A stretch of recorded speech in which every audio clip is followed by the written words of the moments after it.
Алтын Сақа осындай атаумен Ыбырай Алтынсарин атындағы мамандандырылған мектеп-гимназия интернатында қала және облыс мектептері арасында турнир өтті.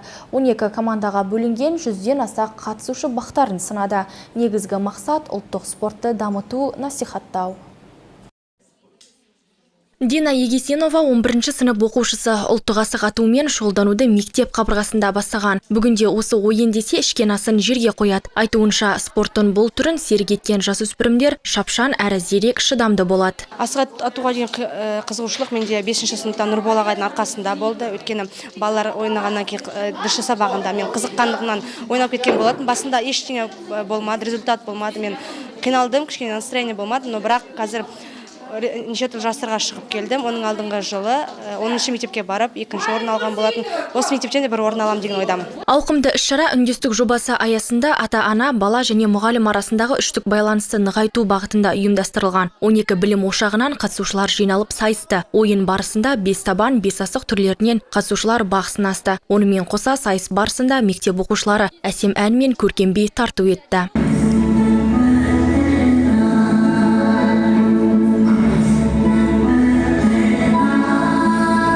494 іс-шараға байланысты мектебімізде Алтын Сақа турнирі өтті.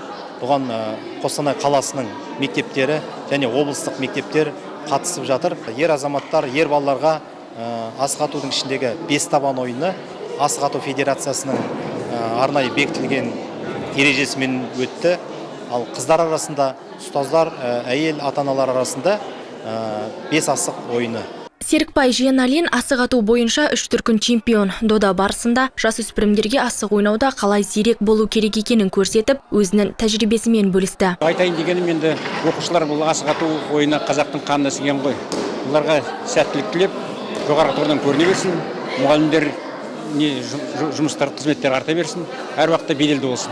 Жылдан жылға асық ату ойыны шынында да бізде өте сондай жоғары тұрда көрініп отыр. Біздің енді 10 дүркін чемпион Қазақстан ең бірінші 11 жылы Өскеменнен бірінші кубок алып келдік, осында қазақтың ұлттық ойынынан асықтан. Содан бері дамуда. Бұдан бөлек білім ошағында ұлттық ойынды насихаттап, балалардың қызығушылығын арттыру үшін асық ату үйірмесі де жұмыс істейді. Жалпы біздің мектепте асық ату үйірмесі 3 жылдан бері жұмыс істеп жатыр. 3 жылдан бері бұл балалары облыс көлемінде жеңімпаз аталынып жатыр. Жалпы асық атуға 20 оқушыдай осы уақытта осы асық атумен үйірмесіне қатысып жүр белсенді түрде. Асығын алшысынан түссін деген ниетпен балаларына қолдау көрсету мақсатында тартысты. Додаға ата-аналар да қатысты. Кейбіреулері асықты қолдарына енді алып ойнап жатса, ал басқасы бала кезге оралғандай болып, ойынды тартысқа айналдырды. Өте жақсы әсер алып жатыр. Біріншіден өзімнің ұлтыма деген мақтаныш, мысалы осындай ұмыт болып қалып бара жатқан ойындарымыз ары қарай, ұлттық ойындарымыз ары қарай жалғасса дейміз. Әсерім өте ерекше.